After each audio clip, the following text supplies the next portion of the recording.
অখণ্ডমণ্ডলেশ্বর শ্রী শ্রী স্বামী স্বরূপানন্দ পরমহংসদেবের উপদেশবাণী অখণ্ড সংহিতা তৃতীয় খণ্ড হইতে। অদ্য ত্রিপুরা জেলান্তর্গত জনৈক ভক্ত যুবকের পত্রের উত্তরে শ্রী শ্রী বাবামণি লিখিলেন, গুরু পূজার বিষয়ে লিখিয়াছ। বাস্তবিকই গুরু পূজা আত্মোন্নতির মূল স্বরূপ, কিন্তু গুরুদেবের প্রতিমূর্তি পুষ্পাদির অঞ্জলি দ্বারা অর্চনা বা ধূপ ধুনা কর্পূরাদির দ্বারা আরতি কি একমাত্র গুরু পূজা? গুরুদেবের চরণ বন্দনা, পাদ সংবাহন, অন্ন বস্ত্র অর্থাদি দ্বারা তাহার পরিতোষণই কি একমাত্র গুরু পূজা? আমি বলি, এই সব অধম শ্রেণীর গুরু পূজা। গুরুদত্ত সাধন ও জীবনাদর্শকে নিয়ত বুকে ধরিয়া রাখিয়া পরকল্যাণে জীবনোৎসর্গই শ্রেষ্ঠ গুরু পূজা।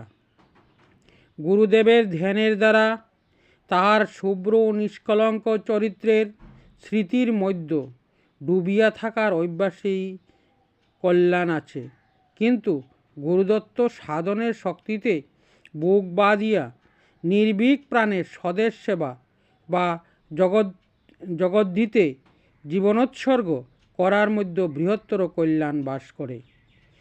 গুরু পূজার ভণ্ডামি। কথায় কথায় শ্রী শ্রী বাবামণি বলিলেন, শিষ্য যদি বলে যে গুরুমূর্তি পূজায় আমি আনন্দ পাই, সাধনে জোর পাই, অতএব মারোয়ার কাটো, আমি মূর্তি পূজা করবই, বকো আর ঝকো, আমি তোমার ফটো ফুল দিয়ে সাজাবই, চন্দনে চর্চিত করবই, পঞ্চপ্রদীপে আরতি করবই, তাহলে কে ঠেকাতে যাচ্ছে বলো?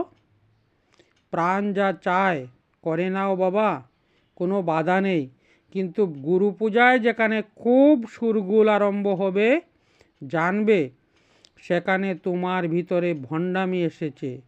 যা করতে হয় করো, নিবৃতে করো, শুধু প্রাণের টানের দিকে চেয়ে করো, বাহিরে জাহির করার জন্য কিছু করো না। ভালোবাসা বড় ভয়ঙ্কর জিনিস।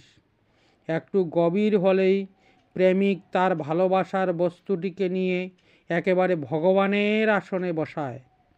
এইভাবে স্ত্রী স্বামীকে কখনো কখনো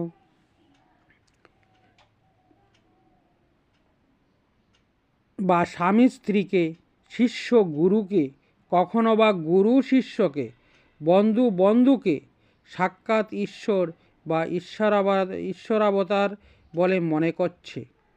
ভালোবাসার উৎকর্ষ পথের এটা একটা স্তর, এতএব একে মিথ্যা বলে উড়িয়ে দেবার উপায় নেই। ঊর্ধ্বস্তরে উঠবার পথে এটা নিম্নতর একটা স্তর, কিন্তু ভালোবাসা যেখানে সত্য, সেখানে তার গতিপথ বড় প্রচ্ছন্ন। বাইরের উচ্ছ্বাস, বাইরের চাঞ্চল্য, বাইরের আড়ম্বরকে সে স্বভাবতই গোপন করে চলে।